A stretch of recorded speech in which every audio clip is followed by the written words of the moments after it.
Shalom jemaat Tuhan yang saya kasihi. Dalam episode kali ini kita belajar satu topik firman Tuhan yang saya beri judul adalah hidup gak selalu dapat dimengerti. Hidup gak selalu dapat dimengerti. 2 Raja-Raja 13 ayat 14, lanjut kita nanti ayat 21. Ketika Elisa menderita sakit yang menyebabkan kematiannya, datanglah Yoas Raja Israel kepadanya dan menangis oleh karena dia, katanya, "Bapakku, Bapakku, kereta Israel dan orang-orangnya yang berkuda." Pada suatu kali orang sedang menguburkan mayat, ketika mereka melihat gerombolan datang, dicampakkan merekalah mayat itu ke dalam kubur Elisa, lalu pergi. Dan demi mayat itu kena kepada tulang-tulang Elisa, maka hiduplah ia kembali dan bangun berdiri. Nah saudara, kita tentu pernah dengar kisah ini dalam beberapa episode yang sebelumnya pun kita pernah membahas tentang ini. Tetapi ada satu sudut pandang lain yang saya mau bahas kali ini, saudara. Di mana kali ini kita akan melihat ada satu poin tentang kehidupan memang tidak selalu dapat kita mengerti. Kalau kita lihat Elisa adalah seorang nabi besar yang banyak melakukan perkara-perkara luar biasa. Dan istilah Bapakku, Bapakku, kereta Israel dan orang-orangnya yang berkuda, ini hanya dicatat 2 kali. Elia dan Elisa. Dan siapa yang mengatakan ini? Seorang raja. Saya pernah bicara dengan seorang Yahudi, yang dia adalah memang seorang tour guide juga, yang ngelotok soal firman Tuhan.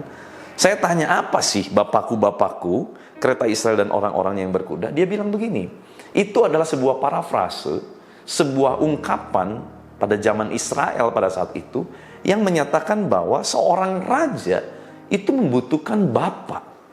Seorang raja sebagai pemimpin tertinggi, ternyata dia nggak bisa hidup sendiri. Dia butuh mentor. Nah siapa yang dianggap sebagai mentor, dianggap sebagai bapak?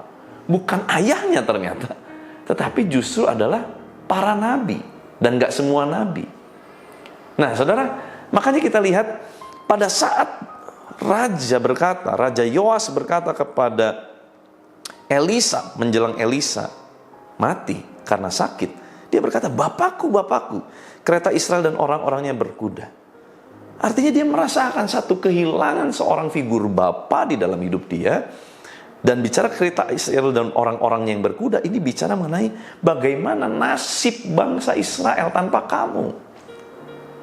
Nah saudara, mungkin kita ngalami suatu kejadian-kejadian gak nyaman, gak enak di masa pandemi kemarin.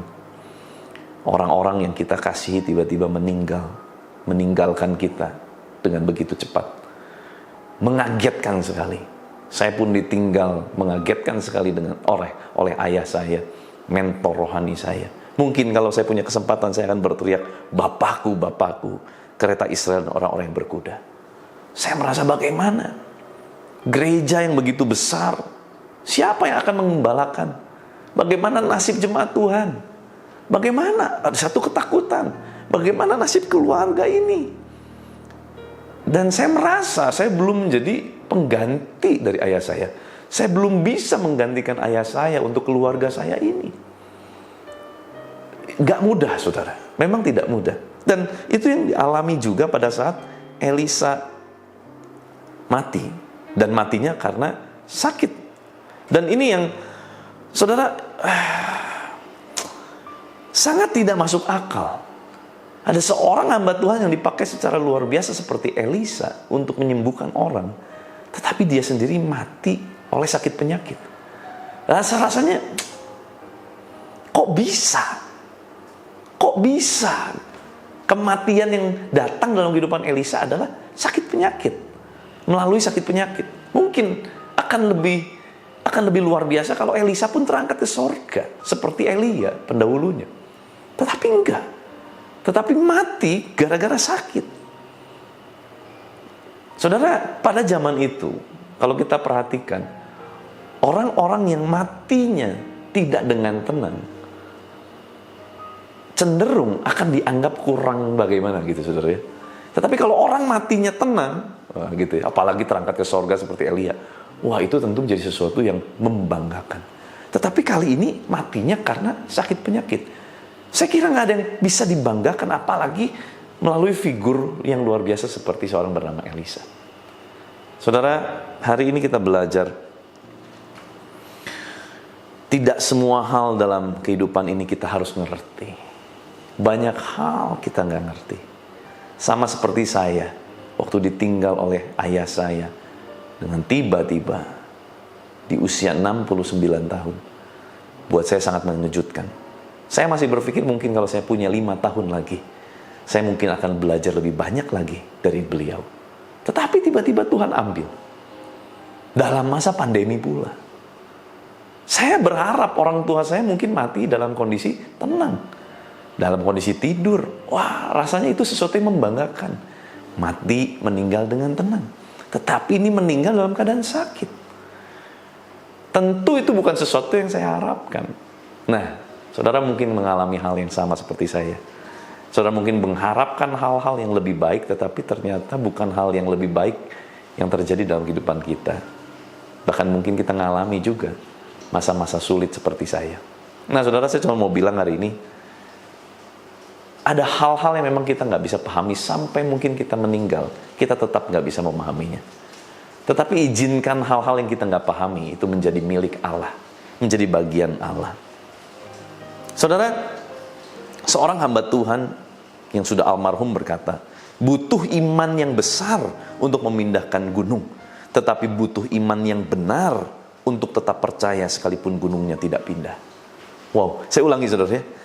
Butuh iman yang besar untuk memindahkan gunung, tetapi butuh iman yang benar untuk tetap percaya sekalipun gunungnya tidak pindah. Mungkin sudah ditengking, sudah didoakan, sudah pakai puasa, sudah segala macam. Gunung nggak pindah. Gunung bisa bicara masalah. Mungkin masalahnya tetap di sana, masalahnya ya nggak pindah. Mungkin membuat kita bertanya-tanya, Tuhan, why? Why? Tetapi biarlah hari ini kita belajar, nggak semua hal kita perlu mengerti. Nggak semua hal harus kita mengerti, sebab hidup tidak semuanya bisa kita pahami. Ada kala iman tentang kesembuhan tidak mendatangkan kesembuhan, tetapi iman yang benar akan menjaga diri kita sekalipun kesembuhan tidak kunjung terjadi. Iman yang benar kepada Kristus akan mempertahankan kehidupan kita sekalipun apa yang kita doakan, apa yang kita imankan belum terjadi atau tidak pernah terjadi pada akhirnya.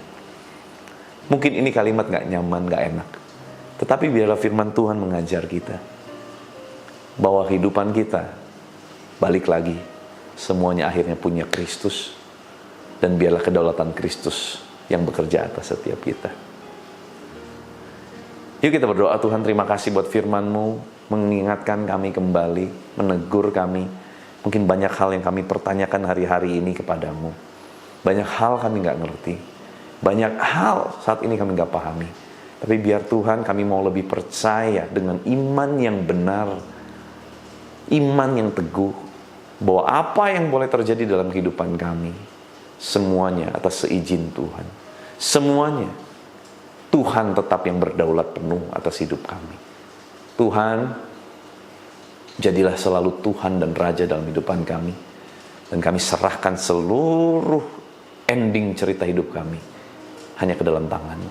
Tuhan, berkati anak-anak-Mu, berkati apapun yang mereka kerjakan sepanjang hari ini, biar Kau sendiri jadikan mereka berhasil. Dan kuasa kehidupan dan kuasa kebangkitan Kristus mengalir memerintah atas setiap kami. Di dalam nama Tuhan Yesus Kristus sama-sama kita katakan, amin. Tuhan Yesus memberkati.